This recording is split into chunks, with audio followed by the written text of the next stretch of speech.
नमस्कार, मैं डॉक्टर राधाकृष्ण आपका अभिनंदन करता हूं एस्ट्रो एडवाइजर यूट्यूब चैनल पर।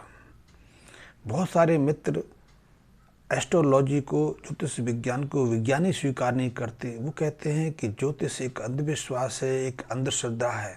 इसके पीछे ना तो कोई नियम है, ना कोई सिद्धांत है। और जिस विज्ञान के पीछे या जिस चीज़ के पीछे कोई तत्व ना हो, कोई सिद्धांत ना हो, कोई नियम ना हो, तो उसको हम विज्ञान के रूप में कैसे स्वीकार कर सकते हैं। यद्यपि ये बात बहुत अच्छी भी लगती है और तो बहुत सटीक भी प्रतीत होती है, लेकिन इस विषय में हम आगे बढ़ें उससे पहले कुछ ज़रूरी बातें हैं, कुछ ज़रूरी चीज़ें हैं जिनको समझ लेना, उनको जान लेना बहुत आवश्यक है। तो उसमें सबसे पहली चीज़ तो ये है कि हमें एक आभास होता है कि हम और हमारे चारों तरफ जो भी वस्तुएं हैं, जो भी चीज़ें हैं, वो सब एक तो स्थूल हैं, ठोस हैं, उनमें कोई खोखलापन नहीं है। दूसरा, हमें लगता है कि हर चीज़ हमारी तरह स्थिर है, लेकिन ये एक आभास है। यथार्थ ये है, ना तो हम स्थिर हैं, ना स्थूल हैं, ना हमारे चारों तरफ जो चीज़ें विद्यमान हैं, चाहे पेड़ पौधे हों, वनस्पतियाँ हों, चाहे पशु पक्षी हो, चाहे भवन हो, चाहे नदी हो, सरोवर हो, तालाब हो, समुद्र हो, हमारे चारों तरफ जो बिखरा हुआ है, ना तो वो स्थिर है, ना स्थूल है, सब गतिमान है। और गतिमान की बात तो मैं आज करूँगा, स्थूल की बात मैं अगले वीडियो में करूँगा, ताकि हम इस चीज़ को समझ सकें। हमें लगता है कि हम स्थिर हैं, हम स्वयं स्थिर प्रतीत नहीं होते। हमें लगता है कि जिस मकान में हम रहते हैं, जिस घर में हम रहते हैं, जिस कक्ष में हम रहते हैं, वो भी स्थिर है। हमें लगता है कि हमारे चारों तरफ जो वृक्ष हैं, पेड़ पौधे हैं, वनस्पतियाँ हैं, या पशु हैं, पक्षी हैं, हर चीज़ हमें स्थिर प्रतीत होती है। लेकिन ये हमारा भ्रम है, क्योंकि अब ये विज्ञान भी इस बात को स्वीकार कर चुकी है कि जिस पृथ्वी पर हम हैं, हमारी ये वस्तु हैं, हमारा ये मकान है, वो स्वयं पृथ्वी ही गतिहीन नहीं है। क्योंकि पृथ्वी अपनी धुरी पर, अपने कक्ष पर निरंतर घूमती रहती है। इसी घूमने की गति के कारण दिन और रात फलित होते हैं। और पृथ्वी की ये गति कोई कुछ छोटी नहीं है, सीमित नहीं है। आप जान के आश्चर्य होंगे कि पृथ्वी अपनी धुरी पर करीब 28 किलोमीटर पर मिनट की गति से दौड़ती है। और ये गति हमारी भारत की जो रेल है, उसकी अधिकतम स्पीड भी 150 किलोमीटर पर घंटा मान लें, तो उस गति से भी 25 गुना ज़्यादा है। फिर भी हम अपने को स्थिर मानते हैं, हम अपने आसपास की हर चीज़ को स्थिर मानते हैं, हम जिस कक्ष में बैठे हैं उसको भी स्थिर मानते हैं। और पृथ्वी की ये गति केवल एक गति नहीं है, ये तो अपनी कक्ष पर, अपनी धुरी पर घूमती है।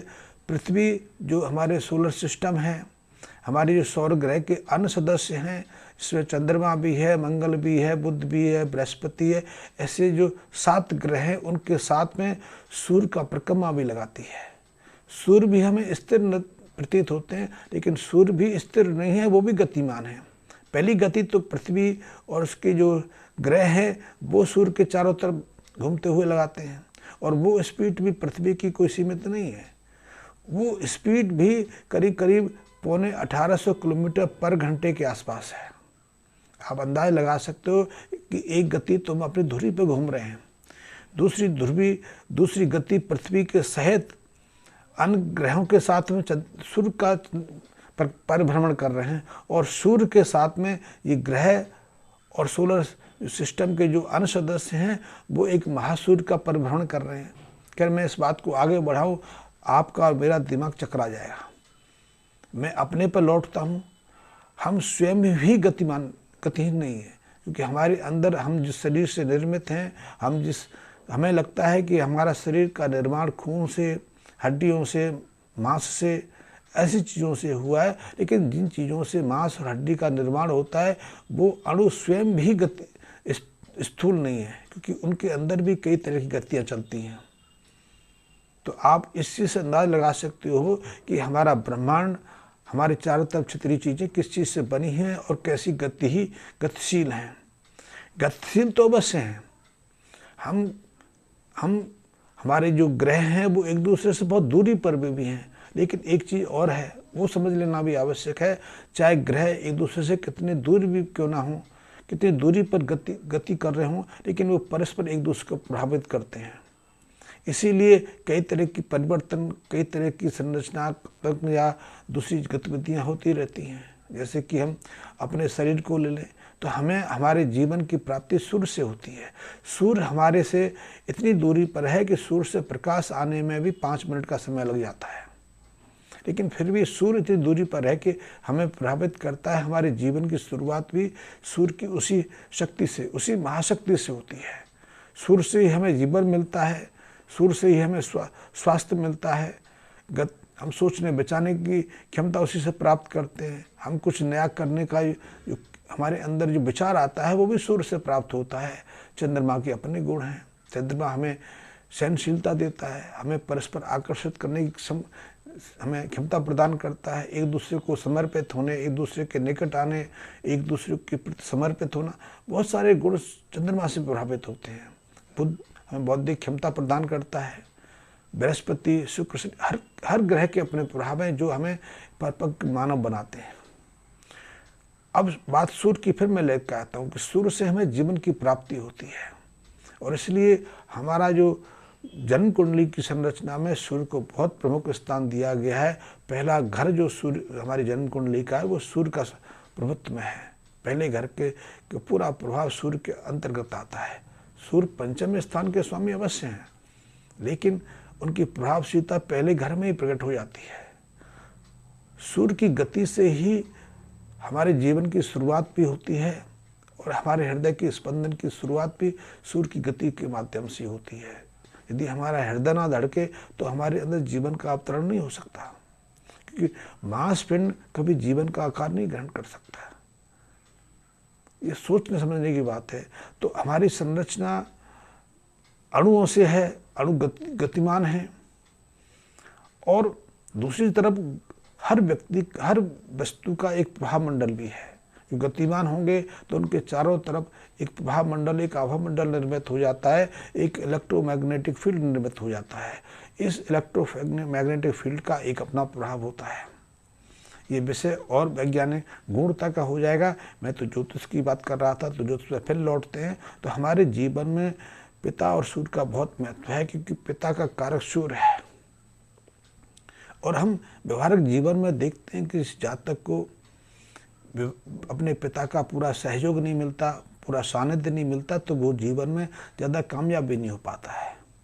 या फिर हम ये कहें कि जिस पिता के वीर में, शुक्राणु में वो शक्ति नहीं रहती, वो निर्बल होते हैं, तो उसकी संतान से, उसके वीर से जो संतान जन्म लेगी उसमें भी स्वास्थ्य की, कुछ करने की विशेष क्षमता भी नहीं रहती है। वो दुर्बल होगा, वो बीमार पड़ेगा, उसके जीवन का जो अवधि है वो घट जाएगी। वो ऐसी व्याधियों से ग्रसित हो जाएगा जिसका कोई इलाज ही संभव ना हो पाए। और इसीलिए व्याधियाँ बढ़ रही हैं, क्योंकि हमारे पुरुषत्व में, हमारे वीर में वो शक्ति घटित होती, कम होती जा रही है। कई कारण हैं, उन पर कभी फिर चर्चा करेंगे। तो हर व्यक्ति, हर वस्तु का एक आभा मंडल, एक प्रभाव मंडल होता है। वो प्रभाव मंडल एक दूसरे को प्रभावित करता है। हमारी जन्म कुंडली में यदि सूर्य कमजोर है, निर्बल है, तो हमारे अंदर बहुत सारे गुणों की कमी हो जाती है। पहली गुण तो ये रहता है कि पिता का पूरा सहयोग नहीं मिलता। पिता का पूरा सहयोग नहीं मिलता तो पूरे जीवन का निर्धारण कैसे कर सकते हैं? हम जीवन में कामयाब कैसे हो पाते हैं? हम जीवन में कैसे आगे बढ़ सकते हैं? हम योजना नहीं बना सकते। हमारी इच्छाएं, हमारी कामना छोटी क्षीण रह जाती हैं। हम सर भोजन करने तक सीमित रह जाते हैं। हम पशुतुल्य जीवन पर ही केंद्रित होकर रह जाते हैं, जबकि हम पशुतुल्य जीवन जीने के लिए नहीं आए। या फिर हमारे अंदर पुरुषत्व की कमी है, पौरुष शक्ति की कमी है, तो हमारी जो संतान होगी वो हमसे भी निम्न स्तर की होगी। उसके अंदर हमारे से बहुत ज़्यादा कमियां होंगी। ये सोचने वाली बात है। इसलिए जिन जिन चीज़ों में सूर्य का कारत्व माना गया है, उन चीज़ों को धारण करके या फिर ऐसे मंत्रों का उच्चारण करके, पूजा कर्मकांड करके, वैसे लाल किताब की कहूँ तो लाल किताब का सिद्धांत तो उन्हीं चीज़ों पर आधारित है, जिससे कि हम, यदि हमारे जीवन में कुछ चीज़ों की कमी है, किसी ग्रह की दुर्बलता है, किसी ग्रह की अशुभता हमको प्रभावित कर रही है, तो उसको दूर करके उस कमी को दूर किया जा सके। इससे हम बहुत सारी जो परेशानियां हैं उनसे बच जाते हैं, उन परेशानियों का निपटारा कर लेते हैं। हम आनंद से, हम सुखद जीवन जीवन का हक प्राप्त कर लेते हैं।